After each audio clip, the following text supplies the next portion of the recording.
사실 당뇨 관리는 식단만 잘 지키면 되는 줄 알았어요.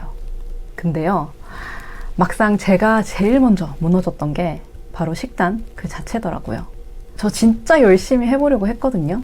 탄수화물 줄이고 혈당 지수 낮은 음식들 검색해서 정리도 해보고 간식도 참고 약속도 줄이고 또 나름대로 최선을 다한다고 생각을 했어요. 근데 어느 날 아무렇지 않게 음식을 예전처럼 막 먹고 있는 제 모습을 보게 됐던 때가 있었어요. 정말 무의식처럼 아무런 생각 없이 그냥 그렇게 제가 무너져 있더라고요. 그때 깨달았어요. 내가 의지가 약해서 그런 게 아니었구나. 그냥 방법을 모르는 거구나. 그래서 실패했던 날들, 제가 너무나 아팠던 날들을 되돌아보면서 완벽하게 하지 않아도 돼 라는 마음을 담아서 다시 돌아올 수 있는 식단표를 만들었습니다. 제가 당뇨 진단을 받은 건 아니에요. 근데 저희 엄마가 벌써 당뇨가 23년째시거든요. 정말 오래 싸워오셨죠. 요즘은 엄마가 예전보다 진짜 많이 지쳐 보이시는 게 느껴져요. 집에 내려가면 먹는 거에 있어서 많이 내려놓으셨다라는 느낌이 들거든요. 몸도 그렇고 마음도 그렇고 얘기를 하다 보면 눈물이 날 것 같은 때가 정말 많아요. 한 달에 한 번 부모님을 뵈러 내려가지만 그 짧은 시간 동안 같이 있다 보면 자꾸 생각하게 되더라고요. 내가 뭘 도와드릴 수 있지? 엄마가 조금이라도 덜 힘들려면 내가 뭘 해야 좋을까? 그렇게 하다가 떠올린 게 바로 식단표였어요. 사실 저도 예전에 식단 때문에 정말 많이 무너졌던 사람이었어요. 20대 때 다이어트를 정말 극단적으로 했던 시절이 있었거든요. 바디 프로필을 준비한답시고 3개월 동안 닭가슴살, 고구마, 야채만 먹었는데 그때 간식이 너무 먹고 싶으니까 음식을 씹고 뱉기도 하고 운동만 5시간을 내리 하기도 하고 또 어떤 날은 하루 종일 물만 마신 적도 있었습니다. 그때는 진짜 힘들었어요. 먹고 싶은 걸 먹지 못한다는 것, 그리고 먹는 것을 선택할 수 없다는 것 자체가 정말 고통스럽더라고요. 그리고 그 한 번을 제대로 지키지 못하면 모든 게 무너질까봐 그것 자체도 스트레스를 받아서 완벽하게 해야 된다. 스스로를 밀어붙였던 것 같아요. 그렇게 해야 돼. 무조건 그렇게 해야 돼. 너는 잘 해야 돼. 그 식단 하나가 뭐라고. 그래서 그런 경험이 있었던 덕분인지는 몰라도 엄마가 이제 식단 때문에 힘들어 하시는 걸 보면 그 마음이 어느 정도는 이해가 가요. 진짜 힘드시겠다. 진짜 삶의 낙이 없어지는 느낌이겠다. 이게 그렇잖아요. 외식을 갔는데 나조차고 저는 이런 거 먹으면 안 돼요 라고 다 거절을 할 수도 없고 그러다가 보면 어느 순간인가 나도 모르게 젓가락질해서 먹고 있고 또 가족들이랑 같이 집에서 먹다 보면 나 혼자 그 음식을 안 먹는 것도 민망하고 눈치 보이고 신경 쓰이고 스트레스 받고 이런 일들이 얼마나 많겠어요. 또 우리가 몸이 피곤하다 보면 가장 먼저 소홀해지는 게 식단이잖아요. 저도 일하다가 피곤하면 무조건 배달 음식 시켜 먹고 자극적인 거 먹고 싶어 하고 그러거든요. 근데 이렇게 하고 나면 다음날 아침에 혈당 수치 보면서 조금 속상해지는 적이 많긴 하죠. 엄마 같은 경우도 매일 아침 혈당을 재고 나서 이래서 약도 먹고 식사도 줄이는데 또 한 번 잘못했네. 그렇게 힘들어하는 모습을 보면서 예전에 제 모습이 좀 겹쳐 보이기도 했어요. 엄마도 그런 순간들이 진짜 많았을 거 아니에요. 그러다 보니까 항상 다음날 아침에 일어나서 공복 혈당을 확인할 때 왜 이렇게 높게 나왔지?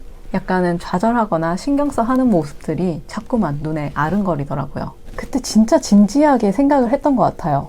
엄마가 식단을 정말 많이 신경을 쓰고 나름대로 아침, 저녁 루틴도 만들고 했는데도 왜 이렇게 조금씩 좌절감을 느끼고 힘들어만 할까? 왜 식단표가 없는 게 아닌데 이렇게 힘들어 하시는 걸까? 가만히 생각해 보니까 식단표가 조금은 유연한 게 필요하지 않을까 생각이 들더라고요. 외식 자리에 가거나 어떤 이벤트가 있을 때 가족들이랑 함께 맛있는 걸 먹거나 할 때는 이런 상황을 대비해서 조금은 유연하게 식단을 가져가야 하지 않나 라는 생각이 들었어요. 이런 걸 하나도 고려하지 않고 식단표를 짜게 되면 그 식단표 자체가 우리에게는 스트레스가 돼버릴 수도 있겠다라는 생각이 들었거든요. 그래서 이 식단표를 생각했어요. 한번 무너져도 다시 돌아올 수 있는 그런 식단표. 완벽하지 않아도 괜찮고 현실을 인정하면서도 포기하지 않는 식단. 그런 루틴을 만들고 싶었던 것 같습니다. 그리고 그게 지금 제가 만들고 있는 식단표의 시작이었어요. 제가 다이어트 할 때 식단표를 철저하게 짜놓고서 그걸 지키지 못하면 제일 먼저 저 자신에게 엄청나게 밀어붙였어요. 너 또 실패했네. 너는 왜 이렇게 의지가 없어? 왜 이것조차 못해? 넌 할 수 있는 게 도대체 뭐야? 뭐 이런 정말 온갖 날카로운 말들을 저 스스로에게 되게 많이 던졌었어요. 아무도 저한테 그런 말을 한 사람이 없는데 제가 저한테 그런 말을 하고 있더라고요. 그러니까 어떻게 보면 자책을 하면서 저는 저 스스로 무너지고 있었던 거예요. 이런 날 있잖아요. 되게 피곤하고 스트레스는 스트레스대로 다 받고 정말 신경이 예민해지는 날. 그런 날은 집에 와서 닭가슴살, 고구마, 야채 먹었는데 그럼에도 뭔가 자꾸 당기는 거예요. 그러니까 치킨 시켜 먹고 과자를 먹고 막 허겁지겁 있는 대로 많이 먹는 거죠. 근데 그렇게 먹으면서 혼자 이렇게 생각을 하는 거예요. 아, 오늘도 망했네. 오늘도 무너졌구나. 아, 난 오늘도 실패했구나. 나 도대체 왜 이러지? 왜 그러는 거야? 그때는 그런 걸 못하는 제가 정말 실패자 같았거든요. 근데 그게 시간이 지나니까 조금씩 보이더라고요. 제가 게으르거나 의지가 약해서 그런 게 아니라는 걸요. 잠을 제대로 못 자게 되면 식욕은 평소보다 훨씬 더 강해지고 스트레스를 많이 받으면 단계에 자꾸 당기고 전날 야식을 먹으면 다음날 아침부터 혈당이 이미 높게 시작되고 결국은 몸이 보내는 반응들이었는데 저는 자꾸 음식 탓만 하고 제 의지 탓만 하고 제가 제대로 못한다라고 저 스스로를 몰아붙였던 거예요. 결국은 몸이 보내는 반응이었는데 자꾸 음식만 탓하게 됐더라고요. 오늘 밥을 잘못 먹었나? 간식 때문이었나? 근데 진짜 문제는 저의 컨디션, 몸 상태였고 감정이 어떤지 그걸 파악하는 게 먼저였고 그리고 그 상태에서 회복할 수 있는 루틴이 필요했는데 저는 그걸 몰랐던 거죠. 그리고 이 모든 것들을 다시 원래대로 돌려놓을 수 있는, 회복할 수 있는 루틴이 필요했는데 저는 그걸 몰랐던 거예요. 그걸 모르니까 자꾸 음식 탓을 하고 내가 의지가 없는 거야. 내가 바보 같은 거야. 내가 못하는 거야. 이렇게 나 자신을 계속 미워하게 되는 거였어요. 그래서 결심했어요.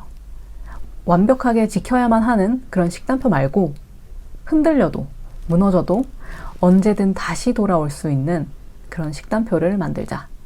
오늘은 실패했더라도 오늘은 잘 못 지켰더라도 내일은 또다시 원점에서 시작할 수 있는 그런 내가 있으니까 말이죠. 정확히 언제인지는 기억이 안 나는데 꽤 시간이 됐던 것 같아요. 쉬는 날이었는데 그날 침대에 멍하니 누워있다가 기분도 안 좋고 뭘 해도 다 귀찮고 아무것도 하기 싫고 그냥 되게 무기력하다라는 느낌이 드는 그런 날이 있었거든요. 근데 밥도 차려 먹기도 정말 귀찮고 그냥 진짜 아무것도 하고 싶지 않다. 침대에서 한 발짝도 일어나고 싶지 않다. 그런 느낌이 드는 날이었어요. 근데 그러다가 문득 이런 생각이 들더라고요. 내 몸은 지금 어떤 상태지? 지금 내 마음은 어떻지? 나는 지금 괜찮은가? 그래서 그날 제가 휴대폰에 메모장을 켜서 처음으로 하루를 기록을 해봤어요. 전날 어떤 일이 있었고, 뭘 먹었고, 스트레스는 얼마만큼 많이 받았고, 운동은 뭘 했고, 지금 마음은 어떤지. 근데 며칠 동안 그렇게 하다 보니까 이게 자연스럽게 패턴이 보이기 시작하더라고요. 야식을 먹은 날은 아침 혈당도 당연히 높고 속도 더부룩하고요. 또 잠을 설친 날은 몸이 무겁고 공복 혈당 당연히 높게 나오고 혈당 스파이크도 더 심했고요. 그리고 그때 진짜 진심으로 알게 됐어요. 음식 하나만 제대로 관리한다고 혈당 관리가 되는 게 아니라 몸 상태와 감정 그리고 일상의 리듬이 모두 다 하나가 되어서 연결이 돼 있구나. 그래서 혈당 관리를 하시는 분들이 무엇을 먹는지 이것만 알아야 되는 게 아니라 어떤 상황에 있는지 어떤 생각을 하고 있는지 먼저 살펴야 한다. 그게 가장 첫 번째다 라는 생각이 들었어요. 특히 50대, 60대는요. 이게 정말 중요하거든요. 체력도 예전 같지도 않고 잠도 깊게 못 자는 날이 많고 가족이랑 같이 밥을 먹어야 돼서 내가 먹어야 하는 메뉴와 다르게 더 많은 양을 먹어야 되는 경우도 있거든요. 이 많은 것들을 고려를 해야 하기 때문에 저는 그래서 식단표를 이렇게 바꿔보자 라는 생각을 했어요. 아침에는 혈당을 천천히 올려주는 부드러운 메뉴로, 차려 먹기 힘든 날에는 무슈콘 하나라도 충분히 괜찮게 말이죠. 그리고 스트레스가 많은 날에는 장을 편하게 마음도 가라앉을 수 있도록 나물 위주 반찬에 명월초 한 줌, 부드러운 맑은 순두부탕 이런 것들로 넣어놨습니다. 배도 든든하고 속도 편안해지게요.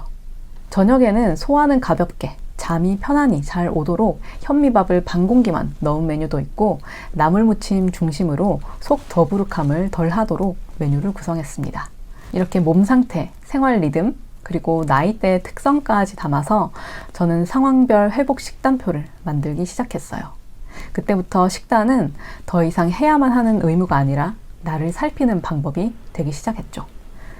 정말 솔직히 말씀드리자면 저는 이 식단표 잘 해보려고 만든 건 절대 아니에요. 2024년 4월부터 6월까지 제 인생은 진짜 완전히 무너져 있었습니다. 살이 한 43에서 44kg까지 빠졌고, 밥도 거의 못 먹었고, 출근은 겨우 했는데 연차를 거의 매일 일주일에 한두 개씩은 꼭 쓰면서 버텨내기만 바빴던 그런 날들이 있었어요. 주변에서는 다 진짜 건강 챙겨야 된다 이렇게 얘기하는데 정신이 무너지니까 하루하루 버티는 것도 진짜 고역이더라고요. 근데 그때 제가 어떻게 다시 일어났냐면, 어떤 거창한 결심을 한 게 아니고 대단한 목표를 세운 것도 아니고요. 그냥 딱 하나였어요. 나를 좀 사랑해주자. 내가 나를 사랑해보자. 그래서 제가 제일 먼저 했던 게 바로 밥을 잘 챙겨 먹자 였어요. 잘 먹어야 뭐라도 시작을 할 수 있으니까요. 그리고 그 후로 실내 자전거를 하루에 1분, 2분 타고 오늘도 잘했어. 많이 했네. 스스로 칭찬해주고, 그 다음은 5분, 10분 늘려가면서 저만의 루틴을 하나씩 다시 만들어 갔습니다. 그 무너졌던 날들 속에서 저는 루틴이라는 작은 희망을 발견을 했고, 그 희망이 누군가에게는 또 도움이 되었으면 좋겠다라는 생각이 들어서 이 식단표를 만들게 됐어요.